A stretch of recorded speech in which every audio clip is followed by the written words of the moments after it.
بسم اللہ الرحمن الرحیم. نظموں میں سے آخری نظم جو آپ پڑھیں گے انشاءاللہ آج وہ ہے رات اور ریل. اس کا اگر ہم تعارف دیکھیں، تعارف شاعر اسرار الحق حجاز اس کے رائٹر ہیں جنہوں نے اسے لکھا ہے، اور یہ رومانوی شاعر تھے. رومانوی کسے کہتے ہیں؟ رومانوی رومانس آج کل جیسے ہم یہ لفظ استعمال کرتے ہیں نا محبت کا، تو یہی لفظ مطلب ان کا جو انداز تھا، ان کی جو نظمیں تھیں، ان کی جو شاعری تھی وہ رومانوی طرز کی تھی. مطلب یہ عشق و معشوقی پر لکھا کرتے تھے.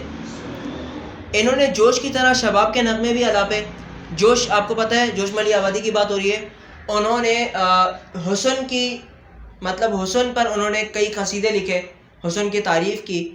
تو اسی طریقے سے ان کی شاعری کے اندر، حجاز کی شاعری کے اندر بھی کچھ نظمیں ایسی ہیں، کچھ اشعار ایسے ہیں جو رومانوی ہیں، مطلب شباب کی اور حسن کی تعریف کرتے ہیں. اور فیض کی طرح سرمایہ دارانہ نظام کے خلاف آواز بھی اٹھائی. فیض کا طرز کیا تھا؟ فیض احمد فیض کا طرز یہ تھا، وہ اس طریقے سے ان کی نظموں کے اندر جو سرمایہ دارانہ نظام ہوتا ہے، مطلب امیر کیا کرتے ہیں، امیر چاہتے ہیں اپنی طرف سے، تو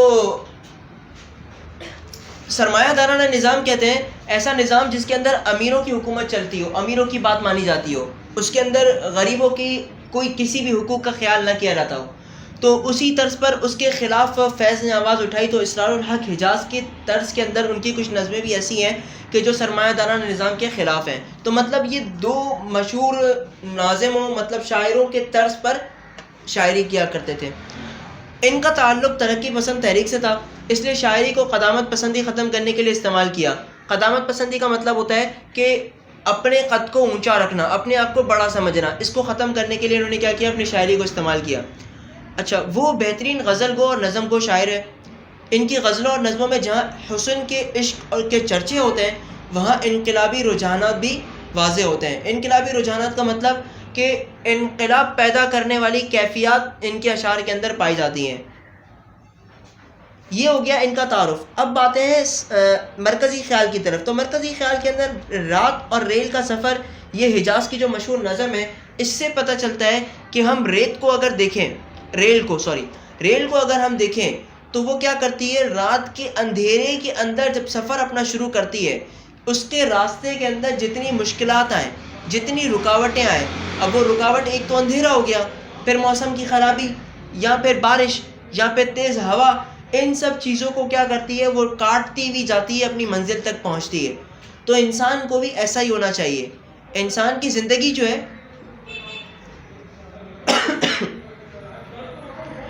تو ریل کیا کرتی ہے؟ رات کے اس مشکل سفر کو کیا کرتی ہے؟ کاٹتی ہے. تو انسان کی زندگی بھی ایسی ہے، اس کی زندگی کے اندر بہت اتار چڑھاؤ آتے ہیں، اونچ نیچ آتی ہے. تو اسے کیا کہہ رہے ہیں شاعر کہ ان تمام اونچ نیچوں کو مد نظر نہ رکھو، ان کو کاٹتے ہوئے جاؤ اور اپنی منزل، اپنے مقصد تک پہنچو. اب آتے ہیں اس کے خلاصے کی طرف یا مرکزی خیال کی طرف. تو اگر ہم اس کے مرکزی خیال کی بات کریں تو یہاں پر شاعر نے ایک طرز انداز اختیار کی ہے. اسی طرز اور انداز کو میں آپ کے سامنے بیان کروں گا کہ رات کی اگر ہم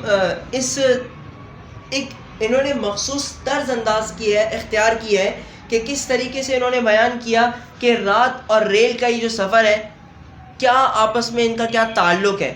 ذرا ہم دیکھتے ہیں کہ آدھی رات کے وقت ریل اپنے سفر پر روانہ ہوئی، پھر لہراتی ہوئی اور گھومتی ہوئی رات کی تاریکیوں کو چیرتی ہوئی اپنی منزل کی طرف بڑھی. کبھی وہ دیواروں، کبھی پہاڑوں سے گزرتی، کبھی وہ کوہساروں اور صحراؤں سے دندناتی ہوئی آگے بڑھتی، کبھی پہاڑوں پر گزرتی، کبھی دریاؤں کا سینہ چیرتی، نہایت رعب کے ساتھ آگے بڑھتی. رعب ہے نا، کسی چیز کو کاٹ کر آگے گزر جانا. پھر کبھی وہ گھوڑے کی طرح سرپٹ دوڑنے لگتی اور کبھی خرامہ چلنے لگتی. خرامہ کا مطلب ہوتا ہے بالکل جیسے کہ ٹہلتے ہوئے چلنا، آرام سے چلنا. جب وہ سیٹی بجاتی تو محسوس ہوتا کوئی ساز ہے جس سے سریلی آواز آ رہی ہے. کبھی وہ انجن سے چنگاریاں برساتی جس کو دیکھ کر معلوم ہوتا کہ وہ بہت ہی غصے کی کیفیت میں ہے.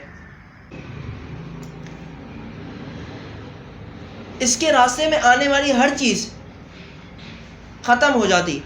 چاہے اس کی ادا میں ایک حسن ہو، ایک ساز ہو اور شور ہو، مگر کیا کر دیتی؟ وہ ہر چیز کو ختم کر دیتی۔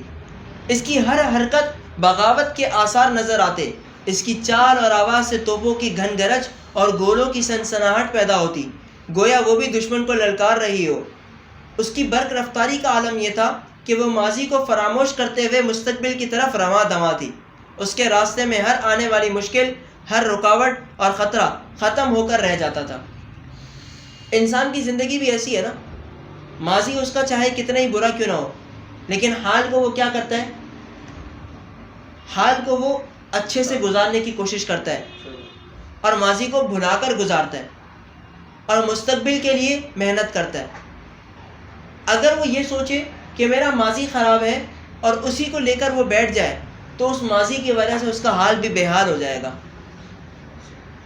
اور مستقبل تو پھر بچے گا ہی نہیں، کیونکہ مستقبل کے لیے وہ خود نہیں بچے گا نا۔ اس وجہ سے تو انسان کی زندگی کیا ہے؟ انسان کی زندگی یہ ہے کہ ماضی پر رونا نہیں ہے، افسوس نہیں کرنا۔ ہاں، ماضی کو سدھار تو نہیں سکتے ہو آپ، لیکن ماضی کی غلطیوں سے سبق سیکھتے ہوئے حال کو اور مستقبل کو بہتر کر سکتے ہو۔ سمجھ آ رہی ہے بات؟ چلے، وآخر دعوانا الحمدللہ رب العالمین۔